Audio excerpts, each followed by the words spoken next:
नमस्कार, मैं हूं आपके साथ मोनिका गुप्ता और आप देख रहे हैं हर खबर। इस बुलेटिन में आपको दिखाएंगे उत्तर प्रदेश की तमाम अहम और बड़ी खबरें। खबर यूपी के कुशीनगर से, जहां पर पीस कमेटी का आयोजन किया गया। इस बैठक का मकसद था कि यहां पर ईद के त्योहार को शांतिपूर्वक मनाया जाए। इस बैठक के दौरान सीओ सदर ने लोगों से अपील करते हुए कहा कि इस त्योहार को आपसी भाईचारे के साथ मनाएं।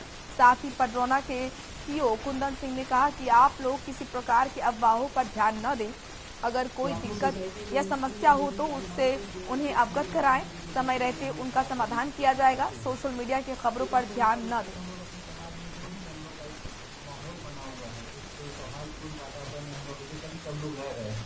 तो हम लोग उस तरह करेंगे, अपना काम हम करेंगे। बस ग्रुप में फैला देते हैं कि वो। चलिए अब खबर लखनऊ से है, जहां बेसिक शिक्षा मंत्री के आवास पर अभ्यर्थियों ने प्रदर्शन किया। आपको बता दें कि 69,000 में 6,800 सीटों के लिए शिक्षक भर्ती को लेकर अभ्यर्थियों ने प्रदर्शन किया। नियुक्ति पत्र की मांग को लेकर बड़ी संख्या में अभ्यर्थी बेसिक शिक्षा मंत्री के आवास पहुंचे। अभ्यर्थियों को हिरासत में लेकर यहां पर इको गार्डन भेजा गया।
तो तस्वीरें आप देख रहे हैं, जहां पर अभ्यर्थियों का प्रदर्शन आप देख रहे हैं। अभ्यर्थियों को यहां पर से ले जाया गया और इको गार्डन उन्हें भेजा गया। फिलहाल अपनी मांगों को लेकर प्रदर्शन कर रहे हैं। बेसिक शिक्षा मंत्री के आवास का इन्होंने घेराव किया और नियुक्ति पत्र को लेकर खासतौर पर इन्होंने प्रदर्शन किया। शिक्षक भर्ती को लेकर ये प्रदर्शन इन्होंने किया। काफी लंबे समय से शिक्षक भर्ती को लेकर अपनी मांग को लेकर रोष व्यक्त करते आ रहे हैं और आज भी ये तस्वीर देखने को मिली जब शिक्षक भर्ती मामले को लेकर प्रदर्शन किया गया। 6,800 सीटों के लिए किया गया प्रदर्शन। ये तस्वीरें जब प्रशासन वहां पहुंचा और वहां से इन तमाम प्रदर्शनकारियों को हटाया गया और इको गार्डन भेजा गया। बेसिक शिक्षा मंत्री के आवास का घेराव इन्होंने किया और 6,800 भर्तियों के लिए प्रदर्शन ये कर रहे हैं। ये तस्वीरें आप देख रहे हैं, अपना रोष व्यक्त करते हुए, नारेबाजी करते हुए, हाथों में बैनर लिए अपना गुस्सा जाहिर कर रहे हैं।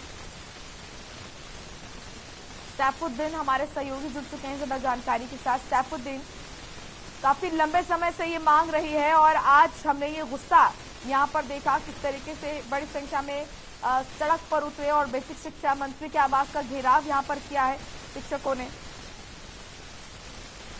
मोनिका, हम ये बता दें, जिस तरह से अपनी मांगों को लेकर के पूरे साल हो गया, पूरा दूसरा साल चल रहा है। 69 शिक्षक जो है अपनी मांगों को लेकर के जो है रोडों पर क्या हर जगह सीएम आवास की बात कही जाए, चाहे शिक्षा मंत्री की बात कही जाए, चाहे शिक्षा विभाग की बात कही जाए, सब जगह उन्होंने अपनी मांगों को जो है लेकर के जो है धरना प्रदर्शन किया है, जिसमें चोट भी खाए, लाठीचार्ज भी हुआ है। सारे संस्करण इनके अपने अपना लिए, मगर अभी तक इनकी मांगों को माना नहीं गया। फिलहाल मुख्यमंत्री ने कहा था कि चुनाव के बाद इनके बारे में सोचेंगे और समझेंगे और कहीं ना कहीं जो सीटें खाली है उसमें इनको कहीं ना कहीं इन्वॉल्व करेंगे, मगर अभी तक के कोई मामला सामने नहीं आया। आज ही जो है शिक्षा विभाग के पास इन लोगों ने धरना प्रदर्शन किया और नारेबाजी करी। उसके बाद इनको गिरफ्तार करके जो है दूसरी जगह भेज दिया गया है। फिलहाल इनकी मांगे तो नहीं मानी जा रही, कहीं ना कहीं इनके साथ जो है है आपदा जरूर हो रही है, इनकी लाठीचार्ज जरूर हो रहा है, इनके साथ नहीं और जो नौजवान बच्चे हैं उनके साथ इस तरह का मामला सामने नजर आ रहा है। फिलहाल इनकी क्या मांगे, इस तरह की जो मांगे हैं कि सुरक्षा की मांगे हैं। फिलहाल ये कह रहे हैं कि मुझे नौकरी के लिए अप्लाई दिया जाए और मुझे डिग्रियां जो है हमने डिग्रियां ली है और उसके बेस पे हमको कहीं ना कहीं उसको जो है नौकरियां दी है।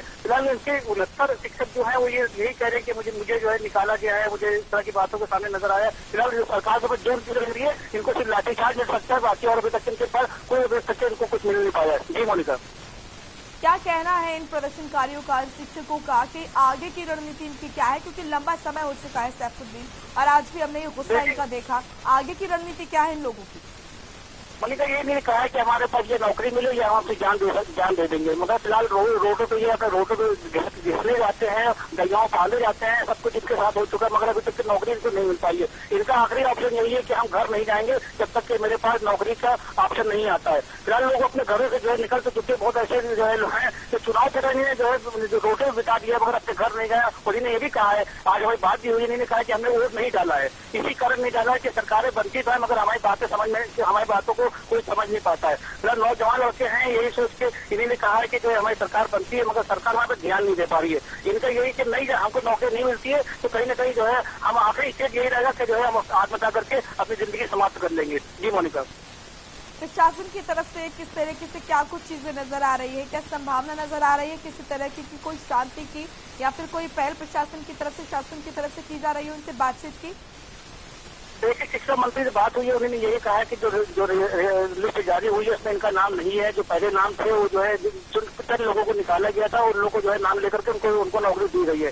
फिलहाल इनका कहना यही है कि उन लोगों को नौकरी दी गई है जिनके मार्क्स कम थे। अब ये कहते हैं कि 60% हम लोग के थे, कहीं ना कहीं 27%, 28% जो मार्क्स थे, जो जिनकी पोस्ट थी की जो अधिकारियों से कह सकते थे, जो कई आला अधिकारियों से उनका सिस्टम था, उनको नौकरी मिल गई है। हम लोग के मार्क्स भी अच्छे हैं, 80%, 85% है, उसके बावजूद भी हमको जो है लिस्टों में नाम नहीं आ रहा है। कहने की सरकार की नाकामी है और उन पर जो दबाव बनता है, जो पैसा दे रहे हैं या फिर कोई आईएएस अधिकारी को उनको फोन करता है, कोई मंत्री फोन करता है, उनको नौकरियां मिल रही हैं। मगर हम गरीब लोगों को जिनकी हमने मेहनत करके जो मार्क्स को सामने लेकर के आए, अभी तक तो उन लोगों को नहीं मिल रही है जिनकी लिए मार्क्स अच्छे निकाल कर 95% लोग जैसे हैं, जो शिक्षा विभाग के लोग हैं, उनको 95% होने के बावजूद भी उनको नौकरी नहीं मिल रही है। उसका कहना यही है कि जिनके पास पैसा होगा सिर्फ नौकरियां उन्हीं के लिए। अब नौकरियां तो खत्म हो चुकी हैं, लोग प्राइवेट में बांट चुके हैं, मगर अभी उनसे जिनकी 95 या 85% है उनको तो कम से कम उनको नौकरी मिलना चाहिए। उन लोगों को जो है शिक्षा विभाग के अंदर कहीं ना कहीं वो क्यों नहीं रहेंगे, इसका क्या कारण है? इसके लिए उन लोग को ये खुद कह रहे हैं कि हमको मौत तो जो है गले लगा लेंगे, मगर हमको नौकरी नहीं मिली तो हमारे लिए एक सहारा यही रहेगा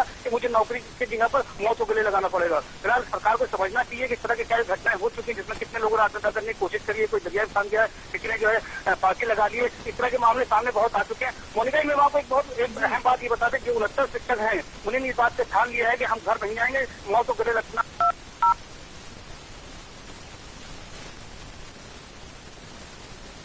चलिए सैफुद्दीन, आप बने रहिए हमारे साथ, आगे भी आपसे हम जानकारी लेते रहेंगे। फिलहाल ये अपडेट आप हम तक लगातार पहुंचा रहे हैं इस मामले में। चलिए अब खबर लखनऊ से है, जहां एक 19 साल की लड़की ने गोमती नगर ओवरब्रिज से छलांग लगाकर आत्महत्या की कोशिश की। वहीं युवती के परिवार वाले और परिचित मौके पर पहुंचे। सूचना मिलते ही पुलिस ने गोताखोरों को बुलाया और युवती को ढूंढने का प्रयास किया। साथ ही 12 घंटे के बाद एसडीआरएफ टीम की मदद से युवती का शव बरामद किया गया।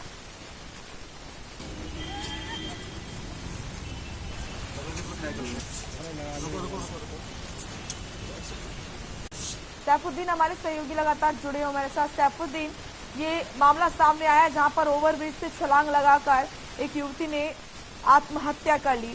क्या इसके पीछे के कारण बताए जा रहे हैं कि युवती ने इतना बड़ा कदम उठाया? मोनिका, हम आपको बता दें, देर रात जो है दोनों बहनें थी वहाँ पे जो है लेबर कैंप में घूमने गई, जहाँ 10-90 बताया जाता है, और वहाँ पे घूमते घूमते दोनों में आपस में कोई क्या बात सामने नजर आई, अभी तक सामने बात समझ नहीं आई। और कारण क्या है कूदने का, ये भी कारण समझ में नहीं आ रहा। मगर उनकी बहन से हमारी बात हुई थी, उन्होंने यही कहा था कि मुझे मोबाइल पकड़ाया, मोबाइल पकड़ाने के बाद वो चली गई। फिलहाल उनकी उम्र 19 साल की है और इवेंट का काम करती है और अभी तक के कुछ सामने नहीं आया है। फिलहाल उनके 6 घंटे तक रात में जो है ढूंढते रहे और 6 घंटे के बाद नहीं मिली तो सुबह जो है तुरंत ही जो है बहुत से लगातार पुलिस ने अपने संज्ञान में मामला लिया। एडीएफ टीम ने जो सुबह ढूंढना शुरू किया, 6 घंटे बाद ढूंढना, जो 6 घंटे के बाद यानी 12 घंटे के बाद लड़की की लाश मिली और लड़की की लाश मिलने के बाद सामने नजर आई। फिलहाल उनके घर वालों का कहना है एक्स्ट्रा का कोई मामला नहीं था। फिलहाल पोस्टमार्टम रिपोर्ट भी आ चुकी है, कोई ऐसा मामला बलात्कार का मामला या किसी चीज का मामला सामने नजर नहीं आता है। ऐसी नई लड़कियां जो है जो रिवर फ्रंट पर जो है इस तरह की जाती हैं, आई दिन जिस तरह की घटना होती रहती है, पुलिस को भी इस बात को समझना चाहिए कि इस तरह की लड़कियां जब घूमती है उनको पकड़ करके या उनसे पूछ करके उनकी फैमिली तक इस बात को पहुंचाया जाए। फिलहाल जो रात में गश्त बहुत होता है, मगर इस तरह की घटनाएं बढ़ती की जा रही है। चाहे हम इस तरह की महिलाओं की बात करें, चाहे वो पुरुष की बात करें, ऐसी दरियाओं किनारे जहाँ पे इस तरह का मामला होता है वहाँ पे क्यों जाती है लड़कियां? रात को 12 बजे बज रहा है, 1 बज रहा है। कहने की पुलिस की भी कई नाकामियां हैं इसको बात को समझने के लिए, और फैमिलियां क्या इस तरह की जो है अपने बच्चियों को छूट दिए हुए हैं, तो इससे घटना बढ़ती चली जा रही है। और इस लड़की का कभी तक कोई मामला सामने नहीं आया है। यही बताया जाए कि इसकी घटना का कारण क्या नजर आ रहा है। जी मोनिका। सैफुद्दीन, जाहिर सी बात है कोई ना कोई बड़ी बात होगी कि लड़की ने अपनी जीवन लीला समाप्त करने की यहाँ पर ये बड़ा फैसला लिया। हालांकि क्या कुछ जांच में सामने आया है, किसी ने उकसाने की कोशिश की है, किसी ने उकसाया इस लड़की को कि ये खुदकुशी कर ले? अभी तक जो जांच हुई है, क्या फोन जब्त हुआ है या फिर परिजनों से जो बात हुई है, आस पड़ोस से बात हुई है, वहाँ क्या कोई चश्मदीद था जहाँ पर इस लड़की ने छलांग लगाई? कुछ इस तरह की चीजें? मोनिका इनकी एक सहेली है, सहेली को इनकी बताया जा रहा है उनकी बहन है। और ये हेलो जी सैफुद्दीन बोलिए। मोनिका इनकी एक सहेली है जिनको जो है बंगला बाजार के साथ में रहने वाली है। बंगला बाजार से यहाँ घूमने आई थी, क्या कारण था, किस लड़के से मिलने आई थी, मैंने कोई बात नहीं बताई। उन्होंने सिर्फ इतना बताया कि हमने एक दूसरे से बातें करते ज्यादा डिपार्टमेंट पे जैसे पहुंचे, हमको मोबाइल पकड़ाया और यही कहा कि मुझे कहीं ना कहीं परेशानियां हैं। क्या परेशानी? ये परेशानी अपनी बहन से या अपनी सहेली से शेयर नहीं करी और जो है दरिया में उन्हें तुरंत जो है छलांग लगा दी। उस लड़की का यही कहना है कि ना कोई बात बताई ना कुछ बताया, सिर्फ मोबाइल हमको पकड़ाया और दरिया में उतार गई। फिलहाल लड़की का जो इनकी सहेली थी वो भी कहीं ना कहीं सैनिक को बात नहीं बता पा रही है, नहीं कोई बात कर रही है। पुलिस उनको अपने अंडर में लिए गए और पुलिस जांच में जुटी हुई है कि इस तरह की घटनाएं हो रही हैं। और क्यों घटना इतनी बड़ी घटना हो? जो लड़की अच्छी खासी कमा खा रही थी, कहीं ना कहीं 30 से 40 हजार रुपए महीना कमाती थी, इवेंट का काम करती थी, और कोई ऐसा मामला सामने नहीं आया, नहीं बलात्कार का मामला सामने नजर आया, नहीं इनके कोई इस तरह का मामला सामने नजर आ रहा है। फिलहाल जैसे ही कहा जा रहा है कि लड़की क्यों कूदी, अभी इसका कारण नहीं मिल पा रहा। माँ बाप भी जो है कतरा रहे बात करने से, उसकी जो बहन है वो भी कतरा रही बात करने से, और पुलिस भी कहीं ना कहीं कतरा रही है कि इस मामले को अभी तक कोई जांच नहीं कर पाई। सिर्फ यही कर पाई है कि बॉडी को बाहर निकालने, 12 घंटे के बाद बाहर निकालने के बाद बॉडी को जो है पोस्टमार्टम के लिए भेज दिया। पोस्टमार्टम के बाद क्या नजर आता है और किस तरह के जो मामले होते हैं, ये तो सिर्फ देखने वाली बात होगी। फिलहाल पुलिस अपनी जांच में जुटी हुई है और जांच में सामने नजर आता है, ये देखने वाली बात होगी। जी मोनिका। चलिए, शुक्रिया आपका सैफुद्दीन तमाम महत्वपूर्ण जानकारी के लिए। अब खबर है लखनऊ से, जहां पर सब्जी बेच रही महिला को पिटाई का वीडियो जो है वो महिला का वायरल हो रहा है। वीडियो में आपको दिखाएंगे कि महिला को पीटते हुए युवक दिखाई दे रहा है। तस्वीर आप देखिए। गुडम्बा मामले में महिला का उत्पीड़न और घटनाओं को लेकर सीएम ने संज्ञान लिया था। महिला की पिटाई के दौरान मौके पर पुलिस वाले भी दिखाई दे रहे हैं। मुख्यमंत्री के संज्ञान के बाद गुडम्बा पुलिस पर कार्रवाई की गई थी।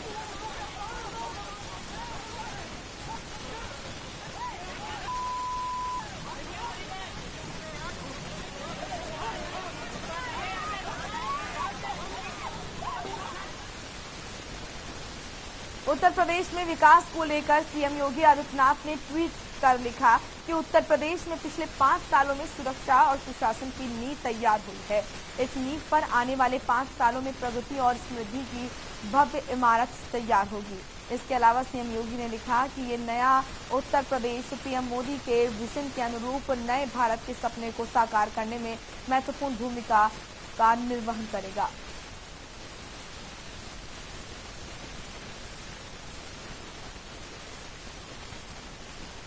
तो सीएम योगी आदित्यनाथ ने ट्वीट किया, बताया कि उत्तर प्रदेश जो है वो नया उत्तर प्रदेश है। आज भारत में जिस तरीके से उत्तर प्रदेश का नाम लिया जाता है, विकास कार्यों के बारे में बातें होती हैं, उन तमाम चीजों को लेकर उन्होंने ये ट्वीट किया और उन्होंने कहा कि चलिए अब खबर लखनऊ से, जहां योगी आदित्यनाथ सरकार की कैबिनेट बैठक हुई। आपको बता दें कि लोक भवन के एनेक्सी में मुख्यमंत्री योगी आदित्यनाथ ने अपने सभी कैबिनेट मंत्रियों और संबंधित विभाग के सचिवों के साथ बैठक की थी। बैठक में कुल 14 अहम प्रस्तावों पर मुहर लगी। जानकारी के अनुसार कैबिनेट ने निर्णय लिया है कि लैब असिस्टेंट भर्ती के लिए 25% सीटें प्रमोशन के आधार पर भरी जाएंगी।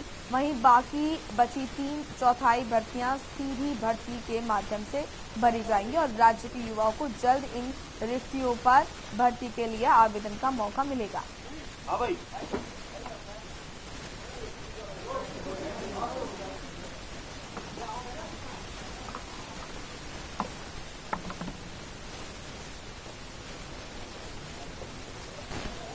आ जाओ जल्दी जल्दी आ जाओ।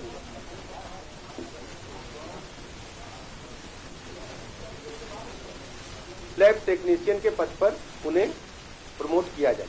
इस विषय में माननीय न्यायालय में भी कई बार मुकदमेबाजी हुई, तो सरकार ने निर्णय लिया है कि 25% लैब असिस्टेंट को और शेष को वो सीधी भर्ती के माध्यम से भरेंगे लैब टेक्नीशियंस को। तो अब प्रमोशन में लैब असिस्टेंट को जो कुल पद होंगे उसमें 25% जो है वो प्रमोशन से भरे जाएंगे लैब टेक्नीशियन के पद पर, और शेष को हम सीधी भर्ती से लेंगे। वहीं दिल्ली के जहांगीरपुरी में बीते शनिवार को हनुमान जयंती के अवसर पर निकाले गए जुलूस पर पथराव के बाद लखनऊ में पुलिस अलर्ट हो गई है। पुराने लखनऊ में ड्रोन कैमरे से सुरक्षा व्यवस्था परखी जा रही है। यहां पर शहादतगंज पुलिस ने भारी संख्या में पुलिस फोर्स के साथ इलाके में मार्च किया। इसके साथ ही ड्रोन कैमरे से सुरक्षा व्यवस्था का जायजा लिया। पुलिस प्रशासन ने रमजान में लोगों से शांति बनाए रखने की अपील की।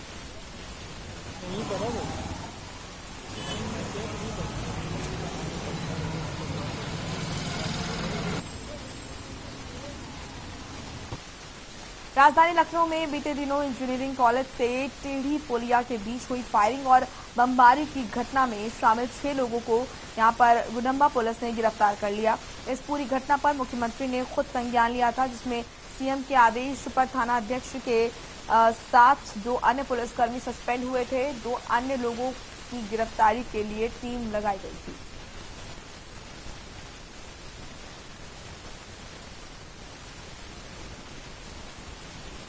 अप्रैल 2022 को गुडम्बा की टेढ़ी पुलिया के पास से एक सूचना मिली थी कि कुछ लोग हैं जो अपनी गाड़ी में थे, जो कि मड़ियाओं से होकर आ रहे थे गुडम्बा की तरफ। उनके ऊपर कुछ बाइक सवार लोगों ने तमंचे के द्वारा फायर किया और कुछ बम भी फूटे। इस घटना को 48 घंटे के अंदर अनावरण करते हुए 6 लोगों की गिरफ्तारी की गई है, जिनका नाम है अमन रावत, आकाश निगम, अभय श्रीवास्तव, आदर्श तिवारी, पंकज रावत और आदित्य मिश्र। इनके पास से केटीएम बाइक जो कि घटना में हुई थी वो भी बरामद हुई है। इसमें 2 लोगों को वांछित किया गया है, जिनका नाम हनी और लव है। इनके लिए टीम लगाई गई है, जल्द से जल्द इनको गिरफ्तार किया जाएगा।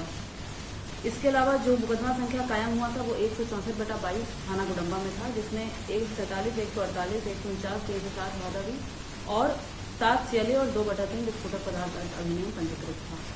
शेष वहीं प्रतापगढ़ में स्वास्थ्य सेवा पूरी तरह से बदहाल है। डॉक्टर्स और पैरामेडिकल स्टाफ की कमी से पूरा महकमा जूझ रहा है। वैसे तो जिले में यहां पर अर्बन अस्पताल और टीबी अस्पताल मिलाकर 102 चिकित्सालय हैं। इसमें से 29 CHC हैं। CHC के मामले में उत्तर प्रदेश में प्रतापगढ़ में नंबर 1 है और इतनी CHC शायद ही किसी जिले में हो, लेकिन जिले में डॉक्टर्स और पैरामेडिकल स्टाफ का पूरी तरह से अभाव है। इसी के साथ ही जिले में एक भी स्पेशलिस्ट डॉक्टर्स नहीं है। कुल 102 अस्पतालों में 173 डॉक्टर्स तैनात हैं, जबकि 88 डॉक्टर्स की कमी है।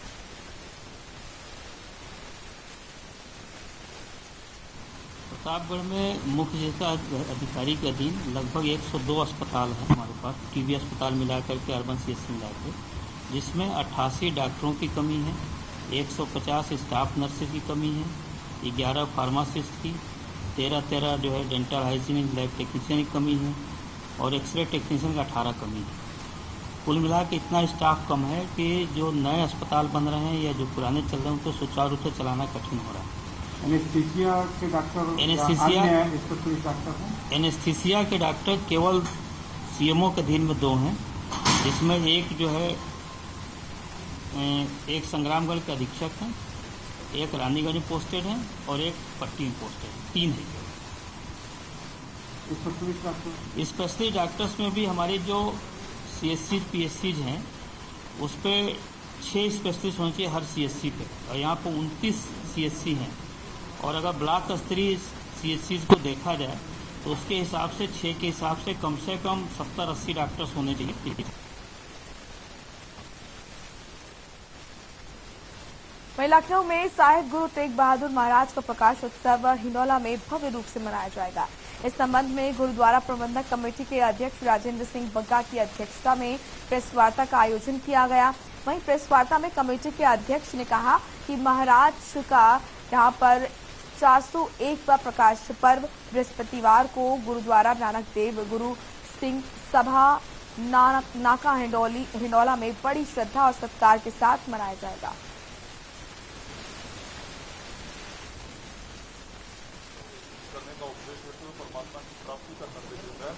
प्रेस वार्ता का आयोजन केवल और केवल इसलिए किया गया है कि आपके सम्मानित चैनल के माध्यम से हम जन जन तक ये संदेश पहुंचाना चाहते हैं कि आने वाली दिनांक 21 अप्रैल को गुरु तेग बहादुर हिंदी चादर जिन्होंने सनातन धर्म की रक्षा के लिए अपना बलिदान दिया और अपने पूरे परिवार के पीछे उन सब की बलिदान दिया और इसीलिए इनको हिंद की चादर कहा जाता है। गुरु तेग बहादुर उनका प्रकाश पर्व यानी कि उनका जन्मदिन वो 21 तारीख को बड़े भव्य पैमाने पर गुरुद्वारा नाका हिंडौला में, जो कि गुरु नानक देव जी का पवित्र स्थान है, क्योंकि यहाँ पर गुरु नानक देव जी 1508 में आए थे, 1508 में, तो वो उस स्थान पर ही प्रोग्राम मनाया जा रहा है। और इस प्रोग्राम में आप देख रहे हैं कि मेरे पीछे एक बैनर लगा हुआ है, तो इसके प्रोग्राम की डिटेल इसमें है। इस कार्यक्रम में शामिल होने के लिए देश और विदेश से तमाम सारे रागी जत्थे प्रचारक इसमें भाग लेने के लिए आ रहे हैं। प्रवक्ता लखनऊ गुरुद्वारा प्रबंधक कमेटी, जिस तरह बग्गा साहब अभी बता रहे थे, साहिब श्री गुरु तेग बहादुर जी महाराज ने सनातन धर्म की रक्षा के लिए जब दिल्ली का शासन कश्मीर के ऊपर बहुत अत्याचार कर रहे थे और धर्म परिवर्तन करवा, तब गुरु तेग बहादुर जी महाराज ने कश्मीर के ब्राह्मणों की पुकार के ऊपर दिल्ली जाकर चांदनी चौक में अपना बलिदान दिया था। गुरु तेग बहादुर जी महाराज ने सनातन धर्म की रक्षा की, इसीलिए धर्म रक्षक और हिंद की चादर कहलाए। भारत सरकार ने उनके इस अतुलनीय बलिदान को देखते हुए जो 400वां प्रकाश पर्व है, शताब्दी पर्व है, बड़ी श्रद्धा और प्यार के साथ दिल्ली के ऐतिहासिक लाल किले में मनाने का निश्चय किया है। 20 तारीख शाम को एक बहुत बड़ा भव्य समागम, जिसमें सारे देश से संगतें वहां पर पहुंच रही हैं, और 21 तारीख को होगा समागम, बहुत बड़ा समागम होगा। 20 तारीख के समागम में जो प्रोग्राम होगा उसकी आरंभता गृह मंत्री श्री अमित शाह जी करेंगे। मार्ग के ऊपर परमात्मा की भक्ति करने का उपदेश। वहीं सीएम के धार्मिक आयोजनों को लेकर आदेश पर यहां पर दारुल उलूम के प्रवक्ता सूफियाम निजामी का बयान सामने आया है। उन्होंने कहा है कि हमारे मुख्यमंत्री ने धार्मिक आयोजनों को लेकर जो गाइडलाइंस जारी की है वो बिल्कुल सही है। किसी भी प्रदेश के अंदर शांतिपूर्ण तरीके से किसी धार्मिक आयोजन का करना वो चाहते हैं तो उसके लिए जो शर्तें रखी गई हैं वो सही हैं। साथ ही कहा कि सभी प्रदेश के मुख्यमंत्री को उत्तर प्रदेश के मुख्यमंत्री से सीख लेनी चाहिए।